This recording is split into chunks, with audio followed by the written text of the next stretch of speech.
मिताली अपने घर से दूर एक छोटे से शहर में नौकरी किया करती थी। एक रात मिताली ऑफिस से देर रात घर वापस आ रही थी। रात काफी हो गई थी और मिताली का घर भी ऑफिस से काफी दूर था, इसलिए मिताली बड़ी परेशान थी। अभी तक बस नहीं आई, अब मैं क्या करूं? कब बस आएगी और मैं कब घर पहुंचूंगी? मिताली बार बार अपनी घड़ी देख रही थी।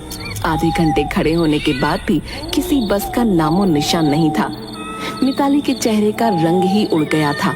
वो थक कर बस स्टॉप पर बैठी ही थी कि तभी उसे दूर से एक बस आती दिखी। मिताली जल्दी से खड़ी हो गई। उसने बस को हाथ दिया। बस आकर जैसे ही बस स्टॉप पर रुकी, मिताली फटाफट उस बस में चढ़कर बैठ गई। शुक्र है भगवान का जो ये बस मिल गई, वरना मैं घर कैसे पहुंचती। मिताली बस में बैठ तो गई थी, पर अभी भी उसका ध्यान अपनी घड़ी पर ही था। वो बार बार अपनी घड़ी में टाइम देख रही थी। बार बार घड़ी देखने से तुम्हारा घर जल्दी नहीं आ जाएगा।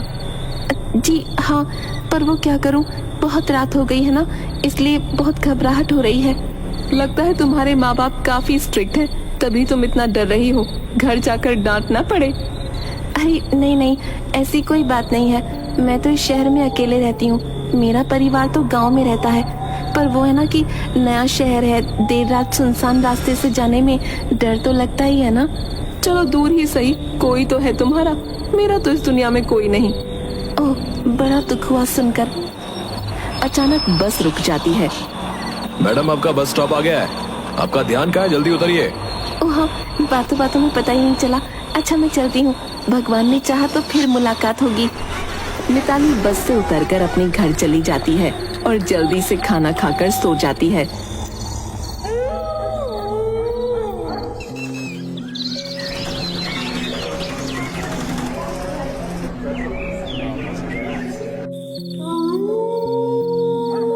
इत्तेफाक से अगले दिन भी ऑफिस से आते वक्त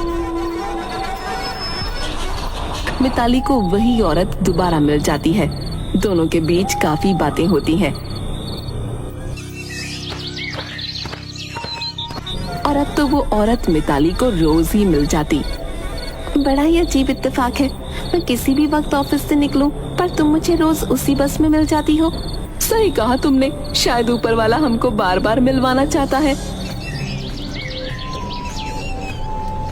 मिताली और सुजाता की कुछ ही दिनों में काफी गहरी दोस्ती हो जाती है। दोनों इतनी अच्छी दोस्त बन जाती हैं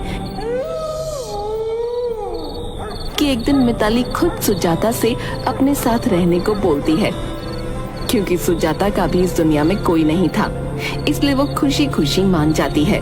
अब दोनों हंसी खुशी एक साथ रहने लगती हैं और दोनों को ही अब अकेलापन महसूस नहीं होता। रोज सुबह दोनों अपने अपने काम के लिए निकल जाती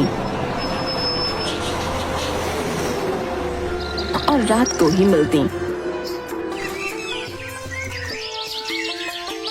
एक दिन जब सुजाता ऑफिस के लिए निकल ही रही थी कि उसके बैग से अचानक एक खिलौना गिरा। बहुत ही छोटे बच्चे का खिलौना था वो। सुजाता एकदम घबरा गई और उसने झट से वो खिलौना उठाकर वापस बैग में रख लिया और वो ऑफिस के लिए निकल गई। इसके बैग में आखिर खिलौना क्या कर रहा था?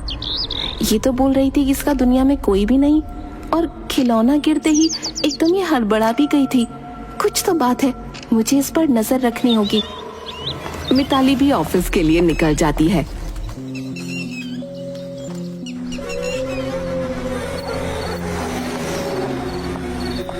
अब रात को जब वो घर आती है तो सोचती है कि सुजाता से उस खिलौने के बारे में पूछे, पर वो रुक जाती है। वो आधी रात को चुपके से सुजाता के कमरे में तलाशी लेने जाती है, पर वो जब देखती है कि कमरे में सुजाता ही नहीं है, अब मिताली के दिमाग में शक और ज्यादा बढ़ जाता है। आखिर ये चक्कर क्या है? बैग में खिलौना और अब आधी रात में गायब होना।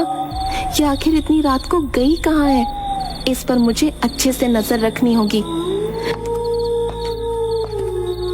मिताली अब अपनी पूरी नजर सुजाता पर रखने लगती है। सुजाता रोज आधी रात को चुपके से घर के बाहर जाती है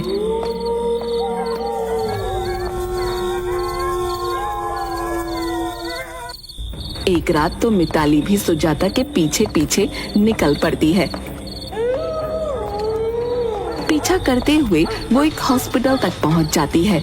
सुजाता हॉस्पिटल के अंदर चली जाती है और मिताली अब और सोच में पड़ जाती है। ये रोज आधी रात को हॉस्पिटल में क्या करने आती है?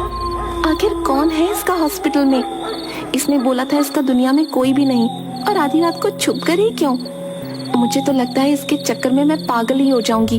अब मुझे इसकी सच्चाई का पता लगाना ही होगा, तभी मुझे चैन मिलेगा। मिताली तब तो वहां से चली जाती है। पर अगली सुबह वो ऑफिस न जाकर सीधा हॉस्पिटल पहुंच जाती है। वहां वो रिसेप्शन पर जाकर सुजाता के बारे में पूछती है। मैडम, यहाँ कोई बाहर से आता है तो हम उसका पूरा रिकॉर्ड रखते हैं, और सुजाता नाम की कोई औरत इस हॉस्पिटल में विजिट करने नहीं आई, और ना ही कोई इस नाम का पेशेंट है हमारे हॉस्पिटल में। ऐसा कैसे हो सकता है? मैंने उसे रोज आधी रात को अंदर आते हुए देखा है। आप बोल रही हैं कि यहाँ सुजाता नाम की कोई औरत नहीं आई? जी मैडम, यहाँ कोई सुजाता नाम की औरत नहीं आई। मिताली परेशान होकर घर वापस आ जाती है। थोड़ी देर बाद ही सुजाता भी घर आ जाती है। सुजाता रिमोट उठाती है, टीवी ऑन कर देती है। सिटी हॉस्पिटल में बच्चे चोरी होने का सिलसिला अभी तक नहीं रुक रहा।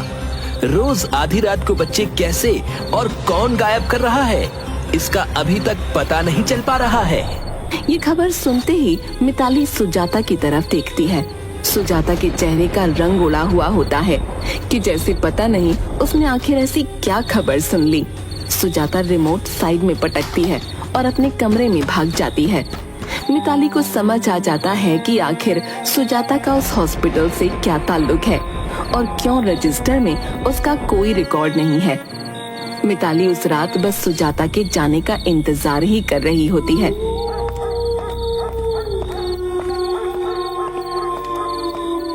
पर इस बार वो उसका पीछा न करके उसका सारा सामान चेक करती है। उसके सारे बैग खाली कर देती है। मिताली जब बैग खाली कर रही होती है तो उसकी आंखें फटी की फटी रह जाती हैं। उस बैग से ढेर सारे छोटे छोटे कपड़े निकलते हैं। ये औरत पक्का कोई पागल है जो बच्चों को चुराती है और फिर उनके कपड़े संभाल कर रखती है। पर फिर ये उन बच्चों के साथ करती क्या है? मिताली वो सब कपड़े वापस बैग में भर ही रही होती है कि अचानक उसके हाथ में एक धागा फंस जाता है। मिताली उस धागे को निकालती है और उसमें एक बंद लॉकेट भी होता है। मिताली जब उस लॉकेट को खोलती है तो वहीं जमीन पर बैठ जाती है। उसके चेहरे का रंग एकदम उड़ चुका होता है। उस लॉकेट में फोटो होती है जिसमें सुजाता ने एक छोटे बच्चे को गोद में ले रखा होता है। मिताली उसी वक्त खड़ी होती है और फटाफट अपनी सहेली के घर जाती है। अरे मिताली, तू क्या हुआ? तू इतनी घबराई हुई क्यों है? सच सच बता, राहुल तेरा ही बच्चा है? ये तो क्या बकवास कर रही है मिताली? राहुल मेरा बेटा है। शीतल, मुझसे झूठ मत बोलना, मुझे सच सच बता दे, क्योंकि अब मैं सब जानती हूँ। क्या मतलब है तेरा?